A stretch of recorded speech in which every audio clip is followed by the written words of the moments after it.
Well, good morning.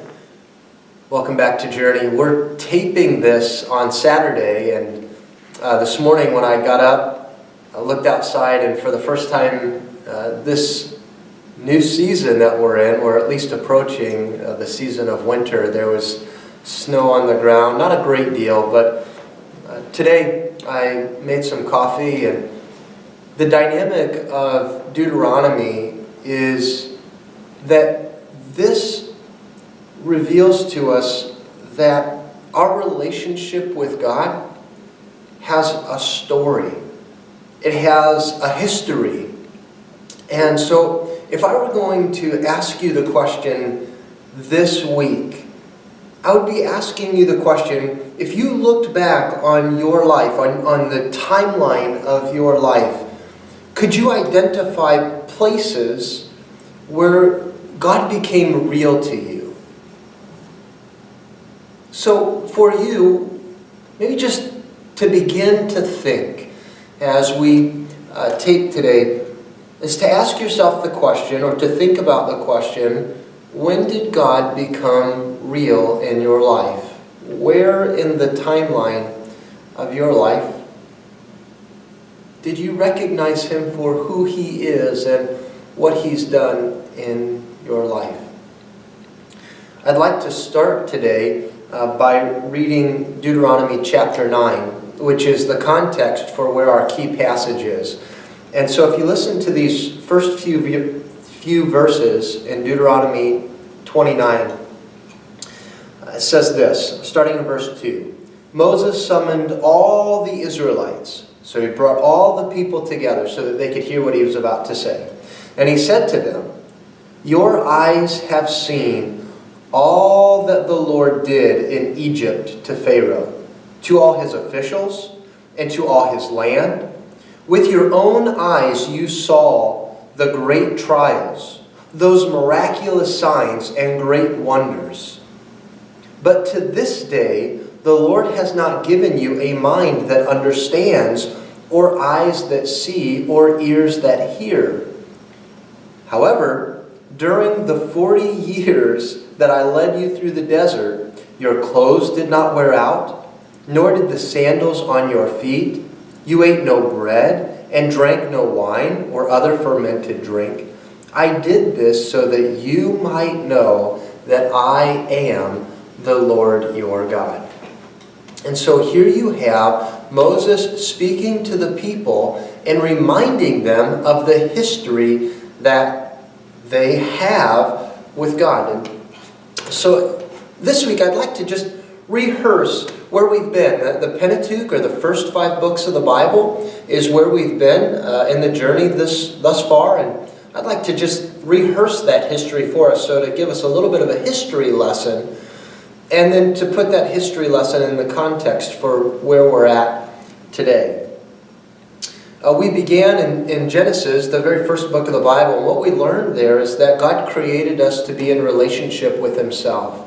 And so we have this God who's creator of all that exists. And this God chose a person named Abraham, and He made promises to him. He made a covenant to him that He would bless him, that He would give him a land, that He would make him a great nation, these sorts of things. And he symbolically showed Abraham that he would be willing to die in order to keep these promises to them. Well, at the end of Genesis, the last 13 chapters, we meet a character named Joseph. We didn't talk a great deal about Joseph, but Joseph really gets kicked out of the family by his brothers. They were jealous of him, and they sell him into slavery, and he's taken to Egypt. And God raises him to power in Egypt, and He saves Egypt by identifying that they would experience a famine. And so before they experience the famine, that they should stockpile food. And so Joseph rose to power in Egypt. And because of that, his family actually came to Egypt to get food when the famine hit. And so God established the Abraham, his seed or his children, the generations that came after him, the people that we call the Israelites, he grew the Israelite nation in Egypt by bringing Joseph to power. Well, after 400 years passed, people had forgotten about Joseph, and so the Egyptians, they began to enslave the Israelites. They had grown into a large nation, and so the Egyptians said, we need to really direct these people or enslave these people for our benefit. And that became a miserable situation. And so God comes to another man, a man named Moses, and he meets Moses and calls him to bring the Israelites out of Egypt. And so Moses goes, and there God does some miraculous things. He sends plagues on the Egyptians so that they would let the Israelites go with Moses. And if you remember our text, that when God calls Moses, he says, this will be a sign to you that you will return and worship on this mountain. And so God delivers them in order to draw them back to himself. And so he was going to deliver the Israelites in order to bring them back to the mountain of God. And that's exactly what God does. And the Egyptians, they free the Israelites, and they come to that mountain. And it's there at that mountain that God reveals himself through the law. And so Moses goes up the mountain, and God speaks to him there. He writes on tablets of stone what we call the Ten Commandments, and as a provision for the people to understand what it means to be in relationship with this God.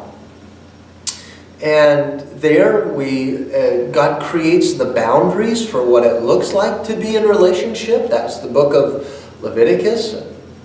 Then last time we talked about the book of Numbers. And Numbers, we talked about fear and faith, and that fear oftentimes keeps us from acting in faith. And so we asked the question, what's the next step of obedience that God might be asking you to take? What's that next step of obedience? And they rebelled. And so they wandered in the desert for 40 years so that a whole generation could die off, so that a new generation could go in and inherit the land that God had promised clear back to Abraham. And so you have to understand these 5 books holistically, that God created us to be in relationship. He called us into relationship. He's made promises, and those promises are rooted in God's person, God's character, and so this has a storyline. And so when we come to Deuteronomy, is that the context of Deuteronomy is that this new generation that didn't know the Lord, they had a history of God's presence with them that they needed to embrace. They needed to take ownership for themselves. And so it's interesting here in chapter 29 that Moses reminds them of their history.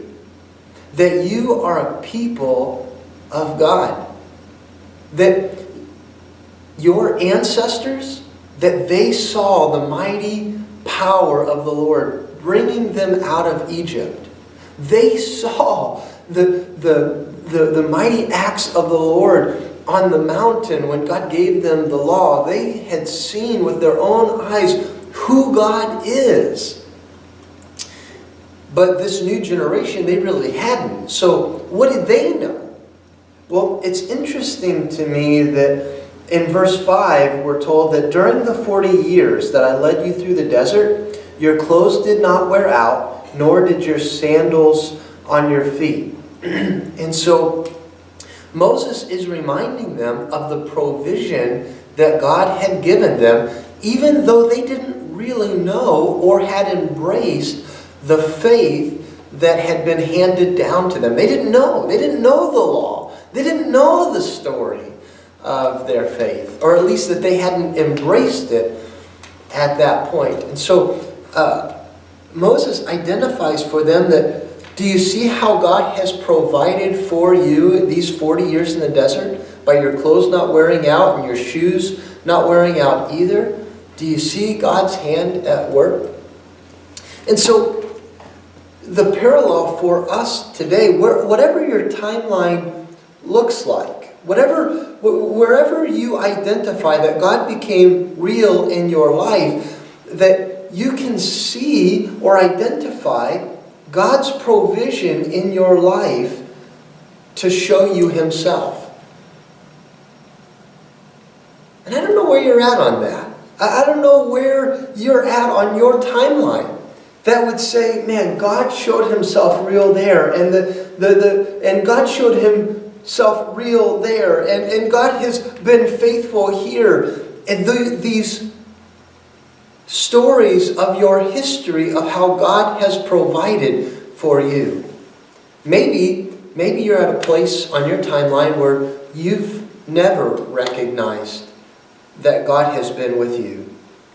And so I'm inviting you this week to stop and just to look over your life and to say, God, how have you been providing for me throughout my life in such a way that you might reveal yourself to me?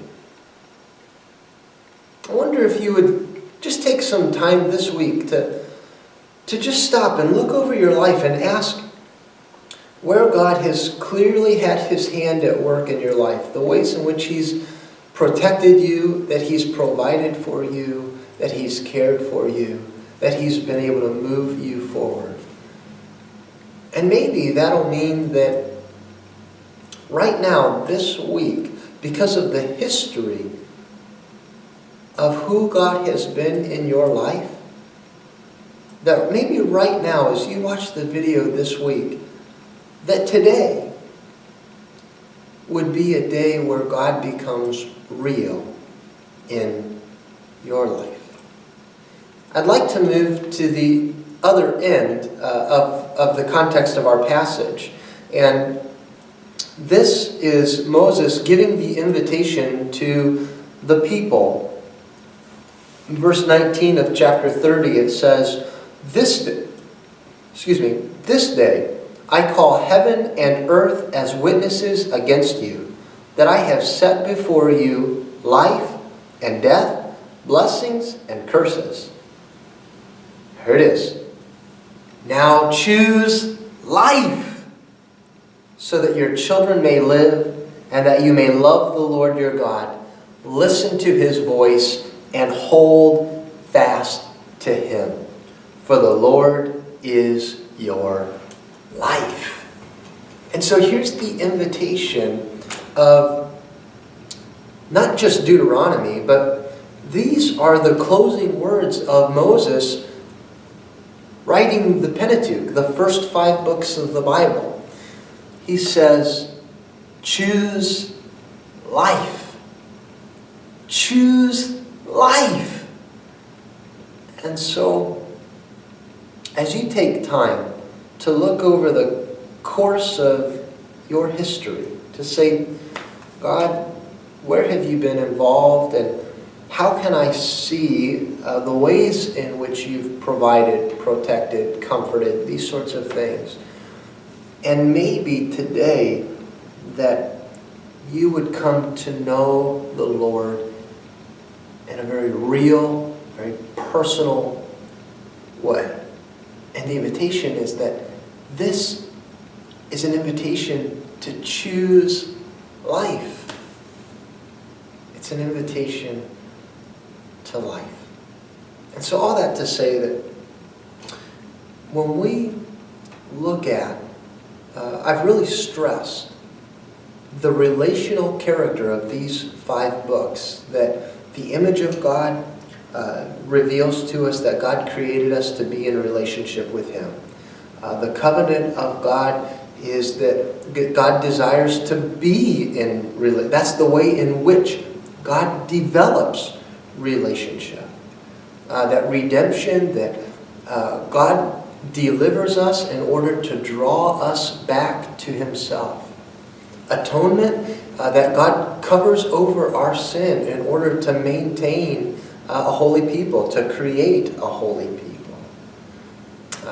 That God desires to inspire faith in us, that this is a relationship of trust. And this week, that this relationship that God invites us into has a history. And so I'm just inviting you to identify the history by which God has been a part of your life, and that it would inspire you from this point forward to live in that relationship and to continue to build that history that you have with God.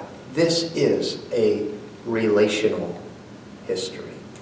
God bless you. I'm praying for you. And I'm praying that you would discover the reality of God and Christ in your life this week as you review your history, your timeline. See you next week.